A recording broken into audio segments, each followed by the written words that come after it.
What if I told you these two words are pronounced with the same stress pattern as this word? Now let's work it out together. Most of us know to pronounce this word as eternal, right? With the stress on the second syllable. The same applies to these two words. Both are also pronounced by stressing the second syllable, and they are pronounced as external and internal. External and internal. They have the same stress pattern as the word eternal. Now, that is what stress does. So, what exactly is stress? Stress is when one syllable in a word is pronounced louder, longer, and clearer than others, like this. So you can have a word that has just a single syllable. We call it monosyllabic words. We have words that have two syllables, disyllabic words, and we have words that have more than two syllables. Those words are called polysyllabic words. Once a word has more than one syllable, we must break that word down into syllables to determine which of the two syllables is pronounced louder, longer, and clearer than others, because one of those syllables must be louder, must be longer, and must be clearer than others. A syllable can be louder, longer, and clearer, while sometimes some syllables can only be louder and clearer, as in conf in the word comfortable. Comfortable. So that's different from eternal, and comfortable. So we take a look at 10 words and how they are stressed. Come with me. So for each word, I'll give a sentence and we'll try to read and guess the correct pronunciation together. Are you ready? Here we go. This is the first word. How is it stressed? Now let's consider the sentence example.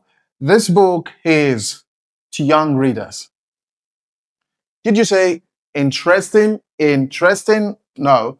This book is interesting to young readers. Here, the stress is on the first syllable. In. So in is pronounced louder and clearer than the remaining syllables in that word. Interesting. Interesting. This book is interesting to young readers. Number two is this word, and let's consider the sentence example too. I feel in this chair. Now, did you say comfortable? Because that's quite rightly what most second learners, or how most second learners pronounce that word, comfortable. They place stress on the second syllable. That is not correct. The stress is also on the first syllable, comfortable, comfortable. So I feel comfortable in this chair. The next word, I've discussed it earlier, and the word is this. So let's consider the example sentence and see if we haven't forgot the pronunciation or the stress pattern. The wall needs painting. So how do you pronounce that word? I hope you didn't say external again. No, the word is external. External. So the external wall needs painting. Likewise, the fourth word here is a word I've discussed earlier as well. So let's consider the sentence example two to see if we haven't forgotten the stress pattern or the pronunciation of the word. The machine has an fault. Did you say internal? No, the word is not internal. Place the stress on the second syllable. Internal. That's where it's longer, louder, and clearer.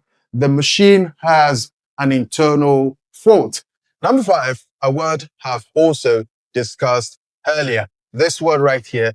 Let's consider the sentence example. They spoke of peace. Did you say eternal? Yes, quite rightly, because I think that one is relatively easier for most second learners of English to pronounce. The word is eternal. They spoke of eternal peace. Now, the final five words that end this lesson, we have a specific rule that we apply to this set of words. Although, I must say this, not every word that fall in this category can use this rule. And those are words that end with ISM or ISE in the British format and IZE or IZM in the American format. So how do we stress words that end with ISM or ISE? There are two ways to stress words that fall in this category. Number one is you either stress the first syllable of every word or almost every word that falls in this category. Or you take the ISM or ISE apart, which we call suffixes, and you stress the root word, which is the original word. Now, the stress you get, the syllable that has the stress on the root word, when you join it together with the suffix ISM or ISE, that syllable will still retain the stress pattern. Now, let's take a look at these words and apply the rule. The first word is this word. Now, let's break the two words down. We have capital and we have ISM. Now, let's stress this word, the root word. The word is stressed as capital. Capital. Having stress on the first syllable. Let's add ISM to it. It doesn't change that stress pattern. Adding ISM to it just makes the word longer. The stress is still on cap. So that word is pronounced as capitalism. Capitalism. Another way you can do that is, like I said earlier, you stress the first syllable of a word that ends with ISM or ISE. So the first syllable of this word is still cap, and if you look at it, we arrive at the same conclusion or destination in both words, capitalism. Okay, so let's try to use it in a sentence. Capitalism drives many modern economies. Capitalism. The next word is closely related. So I'll give the sentence example. You try to apply the formula and see whether you get it once or we'll have to do it again. Focuses on shared resources. I hope you didn't say socialism. No, you said what? That's correct. Socialism focuses on shared resources. So whether you break it down or you stress at first time, you still have socialism focuses on shared resources. The stress is on so, the first syllable. So, S-O, so, socialism. The next word here is a common word as well. People often pronounce it as feminism. Feminism. Placing stress on the ni, which is the third syllable. But let's look at this sentence example and try to guess if we can get it correctly at first time. So, promote equal rights for women. Promote equal rights for women. I hope by now you didn't say feminism again. That's correct if you said feminism. Fem, the first syllable, feminism. Feminism promotes equal rights for women. That is correct. You're getting it. Now we're moving on to words that have ISE. It's the same formula. Just apply stress on the first syllable or you break it down and then you still come at the same result. Don't without reason. Don't without reason. Did you say criticize? Which is commonly heard, especially among Nigerian learners of English. They often say criticize. No, don't criticize others without reason. Criticize. First syllable.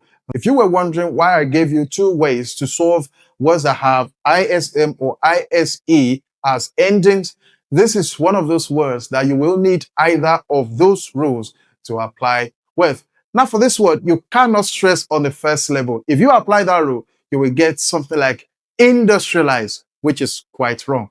It is because of words like this that you have to use the other part of the rule that says break the words down into two different syllables, industrial and ISE. Now stress the root word industrial, bring ISE to it before you know which syllable is stressed. Now in this word industrial, the syllable does is pronounced louder and clearer, which means the syllable does is the stressed syllable. Now industrial.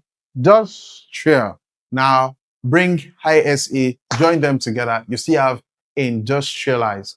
Industrialize. So if you apply the first rule that says stress on the first syllable, you would have something like industrialize. Industrialize, which is a wrong way of doing it. So that's why I recommend people breaking the word down into root word and the suffix, stress the root word before adding the suffix, and then finally you get your correct answer. So you have countries aim to industrialize rapidly. Countries aim to industrialize rapidly.